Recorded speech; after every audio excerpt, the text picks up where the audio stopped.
Hey everybody! I'm dancing on my little Swiss ball because I'm looking at Jen as I'm doing this recording, and she's just so beautiful. So I love her as well. So hi everybody! Welcome to another instalment of the Livelihood of the Principles. Now our guest Jenny Kennard will be doing the webinar on Wednesday the 27th even.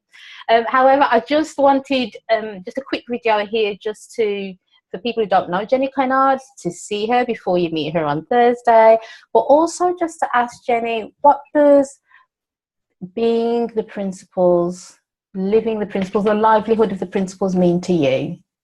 Yeah, thank you for asking me to do this. And it's a real pleasure to do it with you because you're so much fun and such a good friend. Yeah. It's funny because when you were asking that, there's so much of me that realised when I came across this is that we've always been lived by these principles. So it's not that I suddenly learnt them and then I was being lived by them. It was suddenly an explanation of how we're always being lived, like from the moment we're born. And I think what I loved about it is that firstly, it transformed me. Like I learned about something that I couldn't put into words that transformed me.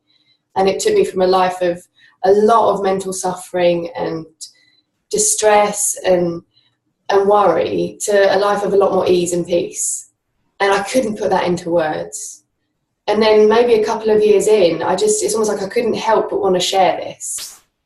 And I didn't really know, I didn't have the confidence because I wasn't trained in psychology, I wasn't trained in NLP, I had no kind of formal training in sharing. So it was kind of just showing up with what have you seen? What's happened for you? What do you understand of these principles? And it started off by just doing via donation events. Because I thought it's not about the money for me. It's changed me, it's helped me, it's moved me. I want other people to get a sense of this. It's almost like it's our birthright. And it's been an interesting journey because then I suddenly realised that the more I shared, the more I understood. The more I showed up with people and listened, I was learning from them too. So suddenly it took the pressure off me as needing to be an expert. And it was just kind of being with other human beings, learning about the nature of life.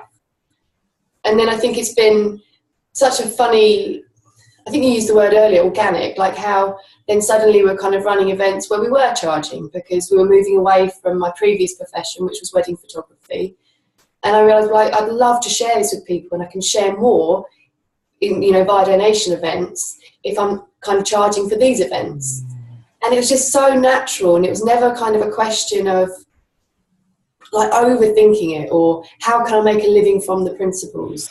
It was just seeing it for myself, having a desire to share, and kind of going moment to moment with what made sense. And it's been I've loved it, and I've shared with all kinds of people all around the world, and you just start to see we're all the same, we're all these principles in action, and it doesn't take much to just point people. And it's been nice for me because I don't feel like my motivation has ever been how to make a living from the principles. It's always just been like this movement and want and desire to like, wow, this is what I've seen. You can't contain it. And the fact that I then now get to do it for my job, it seems crazy because it doesn't seem like work so much of the time. So it's just, I see these principles as everything, as life, as it's the nature of all life. And we're already it. And you're just getting to say to people, this is what's happening. And you see it for yourself. It's like an offering rather than a teaching even. It's just an offering. Does this make sense for you? Wow, that's beautiful, Jen. That is so beautiful. So thank you. For me, just listening to you, it sounds like poetry as you say that, and yeah, it's just the movement of it is just so beautiful to me. So I'm not going to spoil it by asking even more questions because we could sit here and talk all day, but I'm going to wait till Thursday, and I'm not going to be Wednesday. Why do I keep saying Thursday? It's Wednesday the 27th. I'm going to wait till Wednesday where not only I have the opportunity to speak more with Jen, but everybody who's on the webinar has an opportunity to just join in this conversation so that we're all supporting each other and pointing back to what we truly are and understand more about living this life that we are. So, Jen, thank you very much. I will see you next week. Next week.